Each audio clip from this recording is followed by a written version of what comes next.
السلام علیکم ورحمۃ اللہ وبرکاتہ۔ الحمدللہ رب العالمین، نحمدہ ونصلی علی رسولہ الکریم،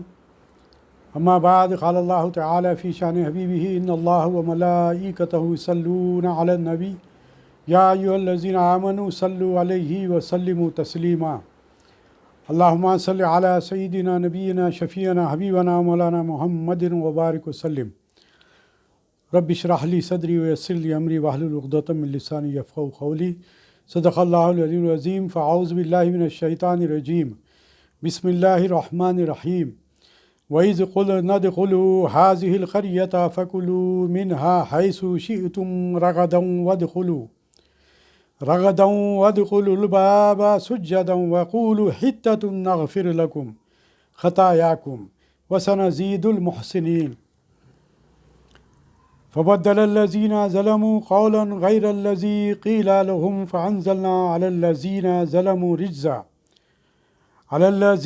ظلموا رجزا من السماء بما كانوا يفسقون۔ صدق اللہ العلی العظیم۔ سامعین اکرام و ناظرین اکرام، ابھی میں نے آپ کے سامنے قرآن مجید کی 58 اور 59ویں آیات کی تلاوت کا شرف حاصل کیا۔ 58ویں آیت اس لیے میں نے آپ کے سامنے دوبارہ پڑھی، کل بھی اس کا میں نے ذکر کیا تھا، لیکن چونکہ اس سے تعلق 59ویں آیت سے جڑا ہوا ہے جو تفسیر کرنے ہم جا رہے ہیں۔ اصل ہم تو تفسیر کرنے جا رہے ہیں، آج جو ہے وہ 59ویں آیت کی تشریح بیان کی جائے گی، لیکن چونکہ 58ویں جو آیت ہے اس سے وہ جڑی ہوئی ہے، اس لیے میں نے یہاں پر پھر سے پڑھا۔ ان آیات کا لفظی ترجمہ سماعت فرمائیے کہ وہ اذ، اور جب، قلنا، ہم نے کہا، ادخلوا، تم داخل ہو جاؤ، ہذہ، اس، قریہ، بستی میں، فکلوا، پھر تم کھاؤ، منہا، اس میں سے، حیث شئتم، جہاں سے تم چاہو، رغداً وادخلوا، یا با فراغت، اور تم، ادخلوا، اور تم داخل ہونا، البابا، دروازے میں، سجداً، سجدہ کرتے ہوئے، وقولوا، اور کہنا، حطۃ، ہمیں بخش دے، نغفر لکم خطایاکم، تو ہم معاف کر دیں گے تمہارے لیے تمہاری خطائیں، وسنزید المحسنین، اور عن قریب ہم زیادہ دیں گے احسان کرنے والوں میں۔ چونکہ یہاں پر اب جو آگے میں جو تفسیر بیان کرنے جا رہا ہوں اس میں یہ سجدے کی حالت میں، یعنی کہ جھکے ہوئی حالت میں دروازے میں داخل ہونے کا جو ذکر اس آیت میں کیا گیا، کل جس کے تفصیلات آپ کے سامنے رکھے گئے، اور پھر حطۃ کہنے کی جو بات کہی گئی تھی، اسی کے تعلق سے آئندہ کی آیت میں جو میں بیان کرنے جا رہا ہوں، جو 59ویں جو آیت ہے اس میں بھی اس کا تذکرہ ہے۔ اس لیے میں نے اس آیت کو آپ کے سامنے رکھا تاکہ آپ کے ذہن میں یہ بات رہے۔ آگے 59ویں آیت میں اللہ تبارک و تعالیٰ ارشاد فرما رہا ہے، فبدلا، پھر بدل دیا، الذین، ان لوگوں نے، ظلموا، جنہوں نے ظلم کیا، قولاً، بات کو، غیر، خلاف، الذی، اس کے جو، قیلا، کہی گئی تھی، لہم، ان سے، فانزلنا، تب ہم نے نازل کیا، علی الذین، ان لوگوں پر جنہوں نے، ظلموا، ظلم کیا، رجزن، کے معنی عذاب، من السماء، یعنی کہ آسمان سے، بما، اس وجہ سے کہ، کانو یفسقون، تھے وہ نافرمانی کرتے ہوئے۔ یہ آپ کے سامنے میں نے ان دو آیات کے ترجمے کے لفظی معنی آپ کے سامنے رکھے ہیں۔ یہ اصل جو آج جو ہم کو جو ترجمہ کرنا ہے وہ 59ویں آیت کا ہے۔ فبدل الذین ظلموا قولا غیر الذی قیل لهم فانزلنا علی الذین ظلموا رجزا من السماء بما كانوا یفسقون۔ تو ظالموں نے اور بات بدل دی جو فرمائی گئی تھی اس کے سوا، تو ہم نے آسمان سے ان پر عذاب اتارا، بدلہ ان کی بے حکمی کا۔ اس آیت کے متعلق یہ جو 59ویں جو آیت ہے یہ جو 58ویں آیت کا یہ تتمہ ہے کہ وہاں رب کے حکم کا ذکر تھا، جس میں یہ بات بتلائی گئی تھی کہ دروازے میں داخل ہوں تو جھکتے ہوئے داخل ہوں اور حتتن کہتے ہوئے داخل ہوں۔ تو یہاں پر اسرائیلیوں کے عمل کا یہاں پر جو ذکر کیا جا رہا ہے ان کے عمل کا ذکر کیا جا رہا ہے کہ پہلی آیت میں وعدہ کی شرطوں کا ذکر ہوا، اور اس آیت میں ان اسرائیلیوں کے شرائط پورے نہ کرنے کا، جو باتیں جو بتلائی گئی تھی، جو باتیں ان سے کہی گئی تھی، اس کو انہوں نے انکار کر دیا اور اس پر عمل نہیں کیا۔ فبدلا، یہ لفظ تبدیل سے بنا ہے، جس کے معنی ہے بدل دینا یا بدل لینا۔ اس طرح کے الفاظ بھی بدل جائیں اور مضمون بھی دوسرے وصف کو بدلنا، اس طرح کے الفاظ بدل جائیں اور مضمون وہی رہے، پہلے کو تبدیل اور دوسرے کو تغیر کہتے ہیں۔ یعنی کہ بعض الفاظ ایسے ہوتے ہیں جس کو بدلا جا سکتا ہے، لیکن قرآنی کی جو آیات ہے، قرآنی جو الفاظ ہے، اس کو کسی بھی شکل میں نہیں بدلا جا سکتا۔ یہاں پر یہ بات بتلانے کی کوشش کی گئی ہے کہ جیسا کہ یہاں پر جو بات گزشتہ آیت میں جو بات کہی گئی تھی، حتتن کہا گیا تھا کہ تم حتتن کہتے ہوئے داخل ہو۔ حتتن کے معنی جو ہے سو مغفرت کے ہے۔ حتتن کے معنی کیا ہے؟ معافی کے ہے۔ حتتن کے معنی معافی کے ہے، اللہ تبارک تعالیٰ سے معافی طلب کرو تاکہ اللہ تمہیں معاف کر دے۔ اب حتتن کے بجائے اگر فرض کرو یہ لوگ اگر مغفرتن یا غفرانکا وغیرہ یعنی ایسے الفاظ استعمال کرتے ہیں جو مغفرت کے الفاظ بولے جاتے ہیں، مغفرت کے لیے استعمال کیے جاتے ہیں، تو ہو سکتا ہے کہ اللہ تبارک تعالیٰ اسے معاف کر دے، ہو سکتا ہے کہ اللہ تبارک تعالیٰ اسے معاف کر دے، چونکہ وہاں پر حتتن کا لفظ استعمال کیا گیا تھا اور جس کے معنی بھی معافی کے ہے، معافی طلب کرنے کے ہے، تو ہو سکتا تھا کہ اگر وہ لوگ یہاں پر مغفرتن اگر کہہ جاتے یا پھر غفرانکا کہے جاتے، یعنی کہ اس کے معنی بھی تقریباً وہی ہے کہ اس کے معنی بھی مغفرت کے اور اللہ تبارک تعالیٰ سے مغفرت طلب کرنے کے ہیں۔ اگر ایسے الفاظ استعمال کر لیتے تو ہو سکتا تھا کہ وہ جو ہے سو معافی کے قابل تھے، لیکن انہوں نے حتتن کے بجائے انہوں نے یہ کیا کہ یہاں پر جو لفظ استعمال انہوں نے کیا وہ ہنتتن فی شعیرتن کہا، یعنی کہ لفظ ہی پورا بدل دیا۔ اور اس کا معنی یہ بھی آئے ہیں تفسیر قرآن میں کہ جو بات بتلائی گئی کہ حتتن کے معنی بدل کر انہوں نے ہنتتن جو کہا، یہ یعنی کہ نبی جو بات کہی تھی اس کا انہوں نے انکار کر دیا اور اس کا تمسخر اٹھانے لگے، انہوں نے مذاق اڑایا، اس کا ان الفاظ کا مذاق اڑایا، اور جو عمل جو بتلایا گیا تھا اس کا اس سے انکار کیا۔ جس طرح انہیں جھک کر جانے کی بات کہی گئی تھی داخل ہونے کے لیے دروازے میں، اس سے ہٹ کر انہوں نے کیا کیا؟ گھسیٹتے ہوئے گئے، جس طرح بچے گھسیٹتے ہوئے جاتے ہیں اس طرح جو ہے سو اپنے پیروں کو جو ہے سو رونگ کر جو گھسیٹتے ہوئے دروازے میں داخل ہوئے، جبکہ حکم یہ تھا کہ جھک کر جائے۔ مطلب یہ تھا کہ اللہ تبارک تعالیٰ کے احکام پر جھک جاؤ، اللہ تبارک تعالیٰ جہاں حکم دیا وہاں پر جھک جاؤ، جیسا کہ قرآن مجید میں بھی مختلف مقامات پہ جہاں پر رکوع کرنے کا حکم دیا گیا، جہاں پر سجدہ کرنے کا حکم دیا گیا، جہاں پر رکوع ہے تو رکوع کرو، جھک جاؤ، اللہ کی راہ میں، اللہ کے راستے میں اور اللہ کی عبادت میں جھک جانے کا حکم ہے تو جھک جاؤ۔ لیکن ان لوگوں نے کیا کیا؟ اس کا نبی کی بات کو تمسخر کیا، ان کا مذاق اڑایا۔ موسیٰ علیہ السلام نے ان سے حتتن کہلوا کر ان سے مذاق کر رہے ہیں، انہوں نے الٹا موسیٰ علیہ السلام سے یہ بات کہی کہ یہ تو ہم ان سے مذاق کر رہے ہیں، ایسا جھک کر جانے کی بات کہہ رہے ہیں۔ اس طرح انہوں نے جو عمل کیا یہ کفر کیا، یہ نبی کی بات کا انکار کرنا کفر کے مماثل ہے۔ لازمی بات ہے، کفر کے معنی خود انکار کرنے کے، کفر کے معنی انکار کرنا۔ انکار کس کا کرنا ہے؟ ایک تو اللہ کے جو احکام ہوتے ہیں وہ نبی امت تک پہنچاتا ہے، تو نبی کا بھی جو حکم ہوتا ہے وہ ایک معنوں میں اگر دیکھا جائے تو اللہ کا حکم ہوتا ہے، تو اس طریقے سے نبی کے حکم کا انکار کرنا خدا کے حکم کا نافرمانی کرنے کے مماثل ہے۔ تو اسی لیے انہوں نے یہاں پر جو سو کفر کیا، انکار کیا، نبی کی بات کا انہوں نے انکار کیا، جس پر اللہ تبارک تعالیٰ کا ان پر عذاب نازل ہوا، کیونکہ انہوں نے ان معنوں کو، ان الفاظ کو پوری طریقے سے بدل دیا۔ اور یہاں پر جو بات کہی گئی فبدل الذین والذین ظلموا، اس سے معلوم ہوا کہ سب نے نہ بدلا۔ یہاں پر جو بات بتلائی جا رہی ہے الذین ظلموا، فبدل الذین ظلموا، الذین ظلموا سے مراد یہاں پر یہ بات بتلائی جا رہی ہے کہ تمام لوگوں نے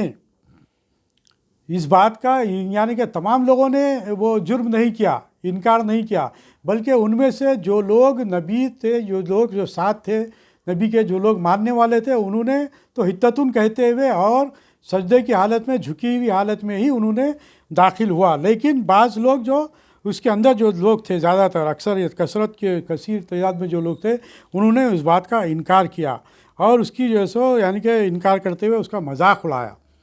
تو یہاں پر جو بات بتلائی گئی کہ بنی اسرائیل نے اس طرح سے سرکشی کی حد کر دی کہ بڑے سے بڑا مجرم بھی اتنی دراز قید کاٹ کر کچھ روز کے لیے سیدھا ہو جاتا ہے۔ مطلب یہاں پر جو بات بتلائی جا رہی ہے وہ گزشتہ آیت ہی سے جڑی ہوئی ہے، کیا کہ یعنی کہ 40 سال انہیں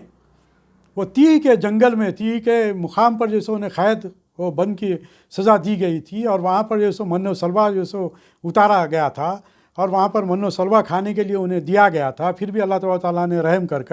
ان پر، لیکن اس کے باوجود 40 سال وہ لوگ اس قید و بند میں رہنے کے باوجود جب انہیں پھر اریحا کے مقام بیت المقدس میں داخل ہونے کے لیے جب کہا گیا اور جب وہاں پر یہ لوگ پہنچے تو یہاں پر آنے کے بعد جب پہنچے تو اس میں بھی جیسے پھر مخالفت کرتے رہے۔ یہودیوں کا یہ وصف رہا ہے اور آج تک یہی وصف ان کا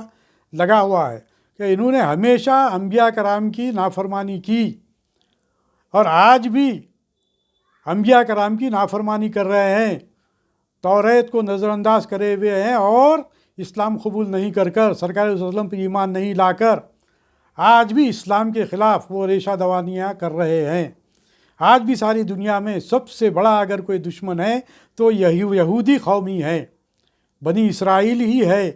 جو آج اسلام کے خلاف اور مسلمانوں کے خلاف ریشہ دوانیاں کر رہے ہیں۔ آج آپ دنیا میں آپ اٹھا کر دیکھ لیجئے، جتنی تباہ کاریاں مسلمانوں کے درمیان میں مچ رہی ہے اس کے پیچھے انہی کی جو سو سازشیں کار فرما ہیں۔ تو ان لوگوں کی خصلت میں یہ بات ڈال دی گئی کیونکہ یہ لوگ عذاب الہی کے جو سو مرتکب، عذاب الہی ان پر جو سو نازل ہوتا رہا ان پر، کیونکہ انہوں نے اللہ تبارک و تعالیٰ کے احکامات کی نافرمانی کرتے رہے، جس کی وجہ سے آج بھی یہ لوگوں کے اوپر اللہ تبارک و تعالیٰ کا غضب ہے۔ اور سورہ فاتحہ میں یہ بات کہہ دیا گیا کہ ان پر اللہ تبارک و تعالیٰ غضبناک ہے اور یہ مغضوب علیہم میں داخل ہے۔ تو اس لیے ہمارا یہ فریضہ بنتا ہے امت مسلمہ کا کہ ان سے ہوشیار رہے، یہ تمہارے دوست نہیں بن سکتے۔ قرآن میں بار بار کئی مقامات پر اس بات کا اظہار کیا گیا۔ یہ باتیں میں اس لیے کہہ رہا ہوں کہ اس تفسیر میں جو بات آپ کے سامنے آئی کہ ان لوگوں سے جو بات کہی گئی تھی کہ دروازے میں سے جھک کر داخل ہوں، جس مقام پہ تم داخل ہو رہے وہاں پر جھک کر جاؤ، اکڑ کر مت جاؤ، لیکن ان لوگوں نے اکڑ کا اظہار کیا، نبی کی بات کا انکار کیا اور پھر وہاں پر جبکہ ان کو تمام چیزیں کھانے کی اجازت دی گئی تھی، ہر چیز کی آزادی دی جا رہی تھی، اس کے باوجود ان لوگوں نے حتتن کہنے کے لیے جب بات کہی گئی تو انہوں نے ہنتتن فی شعیرہ کہا، یعنی کہ داخل ہوتے ہوئے یہ لوگ کیا کہہ رہے تھے، اس کا معنی کیا ہے کہ یعنی ہم کو گیہوں اور جو دے، اس قسم کی جیسے یہ لوگ باتیں کر رہے تھے۔ حالانکہ ہونا تو یہ چاہیے تھا کہ 40 سال کی قید کی سزا بھگتنے کے بعد جو انہیں جو تکالیف کا سامنا کرنا پڑا تھا، بہرحال جس طریقے اس کا بھی، تو اس کے باوجود تو یہ تو سدھر جاتے اور نبی نے جو بات کہی اس پر یہ پابند ہو جاتے، لیکن انہوں نے اس بار بھی اسی طریقے کا عمل کیا کہ شہر میں سجدہ اور توبہ کرتے ہوئے داخل ہونا تھا، انہوں نے اس بات پر بھی نافرمانی کی اور اس بات کو بالکل بدل ڈالا، بجائے سجدے کے اپنے سرین پر گھسیٹتے ہوئے گھسے اور بغیر ندامت کے، یعنی کہ حتتن جو بات کہی گئی تھی بغیر ندامت کے انہوں نے دل لگی اور مذاق کرتے ہوئے اور بجائے معافی مانگنے کے گیہوں اور جو وغیرہ مانگتے ہوئے داخل ہوئے۔ وہ سمجھے کہ نبی کی بتائی ہوئی دعا موقع اور وقت کے خلاف ہے، ضرورت تو گندم کی ہے، ہم من و سلوا کھاتے کھاتے اکتا گئے۔ وہ کہتے ہیں معافی مانگو، اس سے وہ لوگ عبرت پکڑیں جو آج کہتے ہیں کہ سود کی حرمت، عورتوں کا پردہ، زکوٰۃ، قربانی اس زمانے کے مناسب تھے، اب وقت دوسرا ہے، اب ان احکام کی ضرورت نہیں یا ان میں ترمیم چاہیے، ترمیم کر کے ہی ان اسرائیلیوں کا بیڑا غرق ہوا۔ اس بات کو پیش نظر رکھیے آپ، ہم کو پیش نظر رکھنا ہے کہ اس طرح ان لوگوں نے جیسے اللہ تبارک و تعالیٰ کے احکام نافذ ہوئے، آج دیکھ لیجیے آپ ان کے پاس پوری طریقے سے بے پردگی، اور اس بات سے ورغلایا جا رہا ہے، ہمیں اس بات کو ورغلایا جا رہا ہے، عورتوں کو باہر نکالنے کی بات کہی جا رہی ہے، انہیں آزاد کرنے کی بات کہی جا رہی ہے۔ سب کیا ہے؟ یہ لوگوں کی سازشیں ہیں، اور اسلام سے مسلمانوں کو دور کرنے کے لیے ان کی بڑی جو ہے یہ ریشہ دوانیاں ہیں۔ مسلمان اس بات سے ہوشیار رہے۔ اس سرکشی کا نتیجہ یہ ہوا کہ ہم نے ان پر آسمانی عذاب، طاعون وغیرہ نازل فرمایا، طاعون وغیرہ نازل فرمایا، کیونکہ یہ وہ عادی مجرم تھے۔ تو اسے محبوب صلی اللہ علیہ وسلم آپ ان کی نافرمانی سے غمگین نہ ہو۔ یہاں پر جو بات بتلائی گئی کہ ان لوگوں کا جو وتیرہ جو رہا ہے، ان کا جو طریقہ جو رہا ہے، وہ بار بار اس بانی جو تو اللہ تبارک و تعالیٰ ان پر اس کے باوجود بھی جو ان کے لیے ان پر جو رحم کرتا رہا اللہ تبارک و تعالیٰ، اس کے باوجود ان لوگوں نے اللہ تبارک و تعالیٰ کے احکامات کی جو خلاف ورزی کی ہے، اور آج بھی جو خلاف ورزیاں کر رہے ہیں، اور اسلام کے خلاف یہ لوگ ریشہ دوانیاں کر رہے ہیں، اور ہمارے خلاف جو کچھ بھی ان کے کار فرمائیاں ہیں، اس سے مسلمان ہوشیار رہے۔ یہاں پر یہی بات آخری میں بتلائی گئی کہ سرکار صلی اللہ علیہ وسلم کو یہ بات کہی گئی کہ آپ ان باتوں سے غمگین نہ ہوں، کیونکہ سرکار دو عالم صلی اللہ علیہ وسلم تو رحمت للعالمین بن کر مبعوث ہوئے۔ آپ تو یہ چاہتے کہ آپ کے دل میں یہ بات تھی کہ آپ یہ چاہتے تھے کہ ہر انسان دوزخ کے گڑھے سے بچ جائے، دوزخ کے عذاب سے بچ جائے، لیکن یہی وجہ تھی کہ انہوں نے جب سرکار دو علیہ وسلم نے یہود و نصارہ کے سامنے بھی یہ باتیں رکھی، تو ان لوگوں نے سرکار دو عالم صلی اللہ علیہ وسلم کی باتوں کا اور قرآنی احکام کا انکار کیا۔ تو ان باتوں سے یہ بات ہمارے سامنے آتی ہے، اس آیت کی روشنی میں یہ بات ہمارے سامنے آتی ہے کہ ان لوگوں پر جیسے ہی ان لوگوں نے خلاف ورزی کی، ان کے اوپر عذاب نازل ہوا۔ وہ عذاب کس طرح نازل ہوا؟ ان کے اوپر طاعون کی شکل میں عذاب نازل ہوا۔ طاعون کی شکل کس طرح ہوتی ہے؟ جیسا آج ہم دیکھ رہے ہیں، یہ کرونا جو پھیلا ہوا ہے ساری دنیا میں، اسے بھی ایک معنوں میں طاعون کہیں گے۔ اسی لیے علماء کرام نے بھی یہ بات کہی کہ سرکار دو علیہ وسلم کی اس حدیث شریف کو سامنے رکھتے ہوئے کہ جہاں پر طاعون ہو، جہاں پر عام وبا پھیل جائے، تو وہاں پر باہر کے جہاں پر پرامن ماحول ہے، جہاں پر کوئی وبا نہیں ہے، جہاں کے لوگ صحت مند ہیں، ان کے لیے حکم ہے کہ وہ طاعون کے مقام پر نہ جائیں، جہاں پر وبا پھیلی ہوئی ہے وہاں پر نہ جائیں۔ اور جہاں پر وبا پھیلی ہوئی ہے، جس علاقے میں وبا پھیلی ہوئی ہے، وہاں کے لوگ جہاں پر طاعون نہیں ہے، جہاں پر وبا پھیلی ہوئی نہیں ہے، وہاں پر یہ لوگ نکل کر وہاں نہ جائے۔ اس کا مطلب یہی ہے کہ جو لوگ صحت مند ہیں وہ صحت مند رہیں، وہ لوگ اس مقامات پر جا کر اس میں مبتلا نہ ہو جائیں، بچ جائیں۔ مختلف احادیث اس کی روشنی میں آتے ہیں، اس میں کوئی شک نہیں کہ جو بھی عذاب آتا ہے وہ اللہ تبارک و تعالیٰ کی جانب سے نازل ہوتا ہے۔ اس وقت اس بات کو پیش نظر رکھیے، اس وقت اللہ تبارک و تعالیٰ کا اس طریقے سے عام وبا جو پھیلتی ہے،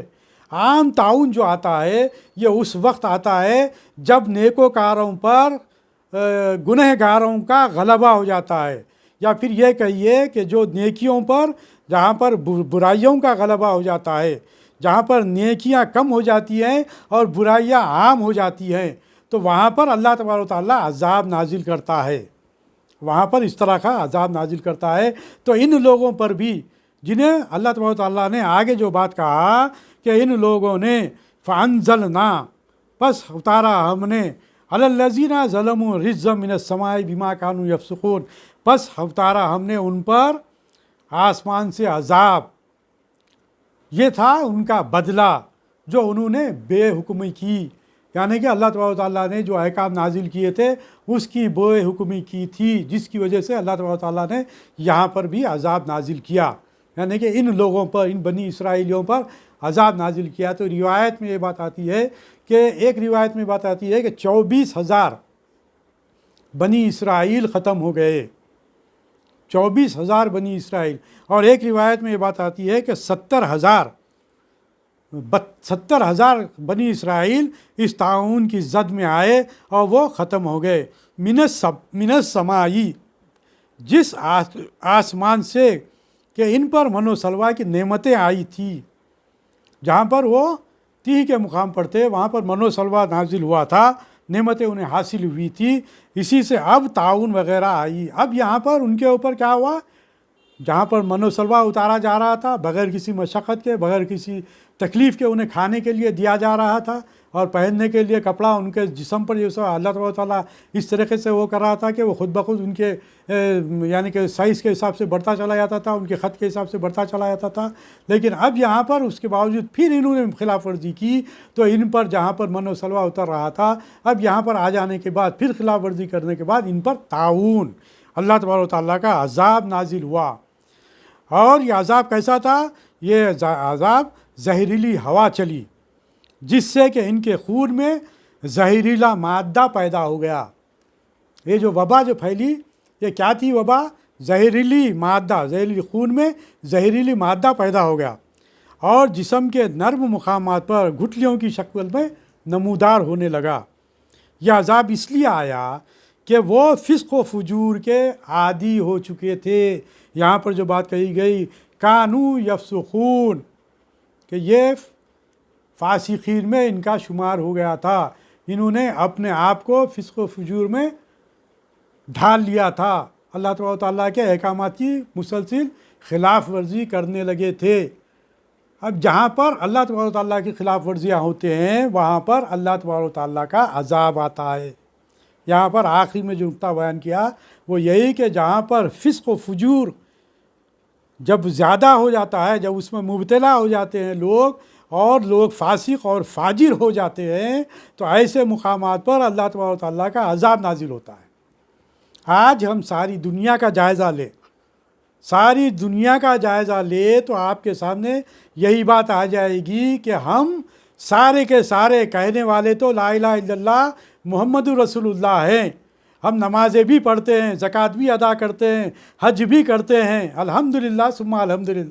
ایمان بھی ہے ہمارے دلوں میں، زبان سے بھی ہم اقرار کرتے ہیں، اسی وجہ سے اسلام میں داخل بھی ہے، اسی وجہ سے کوئی کفر کا فتویٰ ہم پر نہیں لگا سکتا۔ لیکن ہماری زندگیوں کا اگر جائزہ لیں تو ہمارے سامنے کیا آتا ہے؟ ساری زندگی ہماری فسق و فجور میں مبتلا ہے۔ آج سود خوری میں ہم مبتلا ہے، آج سود ہمارے گھروں میں داخل ہو چکا ہے، اور آج بے حیائی ہمارے گھروں میں داخل ہو چکی ہے۔ آج تمام یعنی کہ جو ظلم و زیادتی کا جو بازار گرم ہے وہ ہمارے لوگوں میں ہے۔ آج قتل و غارت گری کا بازار ہمارے لوگوں میں ہے۔ روز اخبار اٹھا کر دیکھ لیجئے، آپ کو کسی نہ کسی ایک مسلمان کو قتل ایک مسلمان کرتے ہوئے نظر آئے گا۔ کہیں نہ کہیں ایک مسلمان لڑکی کسی دوسرے غیر مسلم سے شادی کرتے ہوئے لڑکوں سے نظر آئیں گے۔ کہیں نہ کہیں آج جہیز کی وجہ سے ہمارے گھروں میں لڑکیاں لاکھوں کروڑوں کی تعداد میں بیٹھی ہوئی ہے، جہیز کی لعنت کی وجہ سے۔ کئی جہیز کی لعنت کی وجہ سے لڑکیاں خودکشی کر رہی ہے، یہی جہیز کی لعنت کی وجہ سے مسلم لڑکیاں غیر مسلموں سے شادی کر رہے ہیں،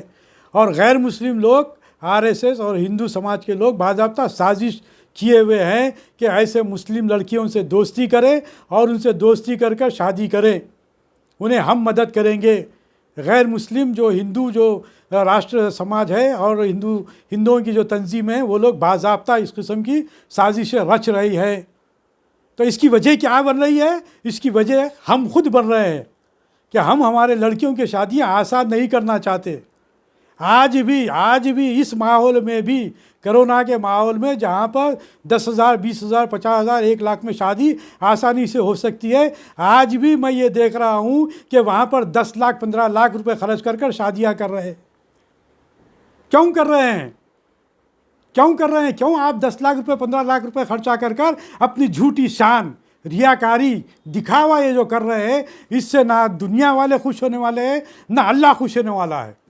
کیونکہ اللہ کے پاس تمہاری اس کمائی کا بھی تمہیں جواب دینا ہے کہ تم نے یہ کمائی تھی تو کہاں سے کمایا تھا اور تم نے کہاں پر خرچ کیا۔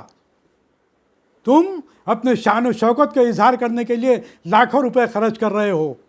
کس کے لیے؟ صرف دکھاوے کے لیے، جبکہ اللہ تبارک و تعالیٰ نے جو اسراف کرتے ہیں انہیں شیطان کا بھائی کہا، اور اللہ تبارک و تعالیٰ نے قرآن میں کہا کہ شیطان کے راستے پر مت چلو۔ آج آپ دیکھ لیجئے، آج ہمارے پاس پردے کی پابندی ہے، اس کے باوجود ہم اس مٹنے والی دنیا کی تعلیم حاصل کرنے کے لیے ہم کیا کر رہے ہیں؟ کو ایجوکیشن میں ہم اپنی لڑکیوں کو اسکولوں میں کالجز میں داخلہ دلا رہے ہیں، اور وہاں پر کو ایجوکیشن کی تعلیم حاصل کر کے جب بچی گھر سے باہر جب آتی ہے، اور جب کالج میں تعلیم حاصل کر کر جب گھر کو آتی ہے، تو وہ ماں باپ کی نافرمان نظر آتی ہے، کیونکہ وہ ایسے لوگوں سے دوستی کرتی ہے باہر غیر مردوں کے ساتھ، کہ اس کو غیر مسلم مردوں کے ساتھ جب اس کی دوستی ہوتی ہے تو لازمی بات ہے کہ وہ اسلامی تعلیمات سے خود بخود اس کے اندر سے وہ محبت اسلامی تعلیمات سے دور ہو جائے گی۔ وہ کہاں سے ماں باپ کی فرما بردار رہے گی؟ یہی نتیجہ ہے کہ کو ایجوکیشن جو خلاف ورزی کر رہے ہیں ہم دین کی، پردے کی ہمارے پاس اہمیت ہے، لیکن ہم اپنے بچیوں کو لے جا کر وہاں پر لڑکوں کے ساتھ اپنے بچیوں کو چھوڑ کر آ رہے ہیں، یہ میتھمیٹکس، یہ سائنس کی تعلیم حاصل کرنے کے لیے۔ میں تعلیم کا منکر نہیں ہوں، تعلیم دلائیے، لیکن زنانہ کالجز ہے، زنانہ اسکولز ہیں، آپ وہاں پر تعلیم دلائیے، جس کی وجہ سے گھر میں دینی تعلیم رکھیے، جس کی وجہ سے ان کے اندر دین پیدا ہو۔ جب دین پیدا ہوگا تو وہ جب آگے ان کی زندگی گزرے گی تو وہ اسی طریقے سے کامیاب زندگی گزاریں گے۔ ان کے دین اندر رہے گا تو وہ ساس سسروں کی خدمت کرنے والے بنیں گے، ورنہ پھر وہ معاملہ یہی ہو جائے گا کہ ساس سسرے کی خدمت کرنے کا کہاں پر حکم ہے؟ کس قدر غلط جو ہے سو نظریہ دیا جا رہا ہے۔ ساس سسرے کون ہیں؟ تیرے شوہر کے ماں باپ ہیں، تیرے شوہر کے ماں باپ ہیں، اور شوہر کے لیے فرض ہے کہ وہ ماں باپ کی خدمت کرے۔ جو ماں باپ اپنی اولاد سے ناراض، سمجھ جاؤ کہ اس سے اللہ اس کا رسول ناراض۔ تو اگر یہ بات کہتی ہے بیٹی یعنی کہ بہو یا پھر بیوی اگر شوہر کو ماں باپ کا نافرمان بنانا چاہتی ہے تو اس کا مطلب یہ ہے کہ اپنے شوہر کو وہ خدا اور رسول کا نافرمان بنا رہی ہے۔ بہرحال ان حالات پر اور اس آیات پر غور و فکر کرے، اور ہم کو چاہیے کہ ہم ان آیات کی روشنی میں اپنی زندگیوں کو تبدیل کرنے کی کوشش کریں، ورنہ پھر صرف پڑھ لینا اور سن لینا یہ ہمارا مقصد نہیں ہے، یہ ہمارا مقصد نہیں ہے۔ ہمارا مقصد تبدیلی لانا ہے، اسلامی معاشرہ پیدا کرنا ہے، صالح معاشرہ پیدا کرنا ہے۔ اللہ تبارک و تعالیٰ سے دعا ہے کہ اے باری تعالیٰ، ہم جو کچھ کہہ رہے ہیں سن رہے ہیں اس پر ہمیں عمل کرنے کی توفیق عطا فرما۔ ربنا آتنا فی الدنیا حسنۃ وفی الآخرۃ حسنۃ وقنا عذاب النار۔ ربنا اغفر لی ولوالدی وللمؤمنین یوم یقوم الحساب۔ ربنا ظلمنا انفسنا وإن لم تغفر لنا وترحمنا لنكونن من الخاسرين۔ ربنا لا تزغ قلوبنا بعد إذ هديتنا وهب لنا من لدنك رحمة إنك أنت الوهاب۔ بفضل سبحان ربك رب العزة عما يصفون وسلام على المرسلين والحمد لله رب العالمين۔ اللهم صل على سيدنا نبينا شفيعنا حبيبنا مولانا محمد وبارك وسلم۔ سبحانك لا علم لنا إلا ما علمتنا إنك أنت العليم الحكيم۔